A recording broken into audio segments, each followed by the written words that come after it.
A residency seat can disappear under 30 seconds. Not because of your scores, not even because of your knowledge, but because of how you answer one question. And that question today is, tell me about yourself. That's it. That's the moment when CAMS panel starts forming their impression about you. And for those going through the practice ready assessment, the assessors quietly start asking themselves, is this doctor safe? And most international medical graduates waste this opportunity. So let me show you what I hear every year, because at MedCognito, we prepare so many doctors for interviews across Canada. And this is what I hear. Hello, my name is Dr. Samuel. I graduated in 2016. I worked for 3 years. I passed my exam. I'm hardworking. Come on, doctor. You know what? They already know all these things. It's on your CV. So when you repeat the same thing to them, what they hear is like, this candidate doesn't understand what this question is really about. And once that first impression is formed, you're going to spend the rest of the interview trying to recover from that mistake. And so today I'm going to show you why this question is not about your timeline, rather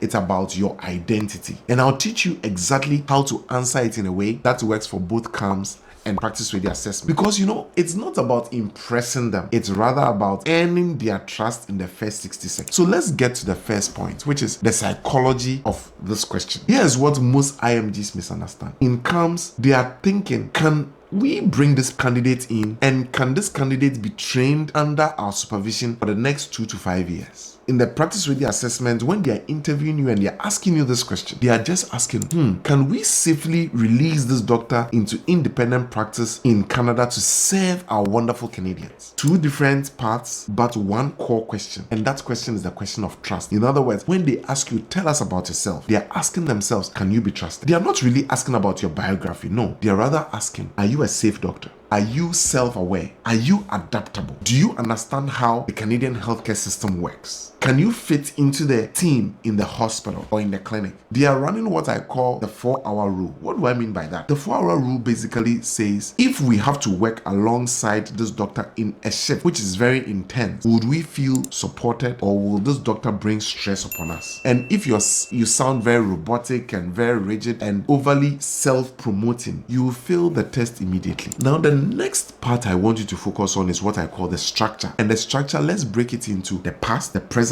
and the future. This is a structure that works every time for anyone who is in that interview framework. So the past, the present, and the future. You must use this very strategically. So let's talk about the past. When you are focusing on your past in that question, you are not looking at your graduation day. No, rather you are focusing on your clinical identity. So instead of saying something like this, I graduated in 2016 and I worked as a general practitioner, what you need to rather say is, my clinical foundation was built in a high volume district hospital where I manage undifferentiated patients independently. When you say this, what happens is that you have shown scope, you have shown responsibility, you have also shown a lot of clinical maturity. And for practice ready assessment candidate, an answer like that signals that you are ready. For the CAMS application, an answer like that shows that you are really, really deep and you are ready to join the team because you are coming with a lot of experience. For the second part, which is the present, this is what talks about your Canadian integration. Don't say something like this, I moved to Canada and I passed my exam. No, rather, I want you to say something like this. Since moving to Canada, I have focused on adapting my clinical experience to the Canadian system, strengthening my documentation standards, understanding team-based care, and participating in observerships to align with local expectations. When you speak like this, what happens is you have shown adaptability, that you can adapt. You have shown insight. You have shown initiative. And for the third point, when you're talking about the future, this is where you need to connect directly with the people who are interviewing you. So for CAMS, you can say that I'm looking for a program that emphasizes mentorship and structured feedback because I value deliberate growth. When you do that, people really see that you appreciate them and you want to be part of them. And for the practice ready assessment, you can say something like this. I'm seeking a supported pathway where I can transition into independent practice while continuing to integrate into the Canadian healthcare system. When you speak like this, the people interviewing you feel that you have chosen them. And when people feel chosen, do you know what they do? They start leaning in,